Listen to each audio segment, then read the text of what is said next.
So what happened is, this rhino was shot, several months ago, and it was shot through the joint.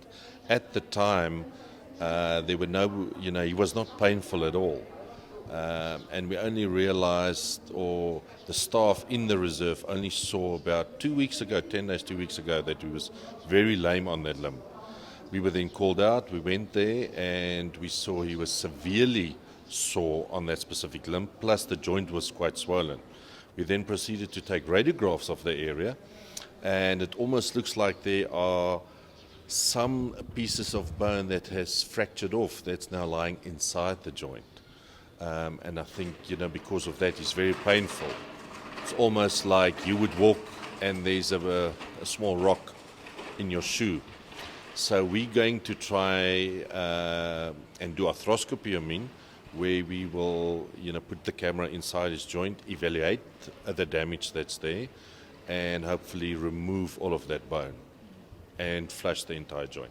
The challenges are many, First of all, it's a large animal. He weighs about 700 kilograms, so, anesthesia is always a risk. We'll have to try and work as quickly as possible just because of his weight. The second challenge we have is that there are very little info available on the anatomy, for instance, of the limb and the joint. So we've done some research over the last few months on that specific joint, luckily. So we know more or less how that joint looks, but for instance, we don't know the area around the joint, exactly how that looks. But it should be fairly non-complicated to actually go in there, but it is still a concern because the entire anatomy we are not comfortable with, and we don't know exactly how it looks. If you use a sharp instrument like this, which is a ronger, you should be able to remove any bone. Normal bone is rock hard. The moment you go in and you actually do this, and it's like ice cream, it's completely pathological. Okay. Which you can see here. I go in there and I just remove a huge piece of bone.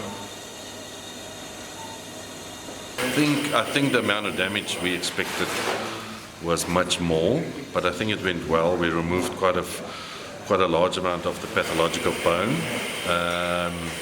So I think he will be quite sore for a while afterwards, but I think it will heal. I don't think he will ever be completely normal,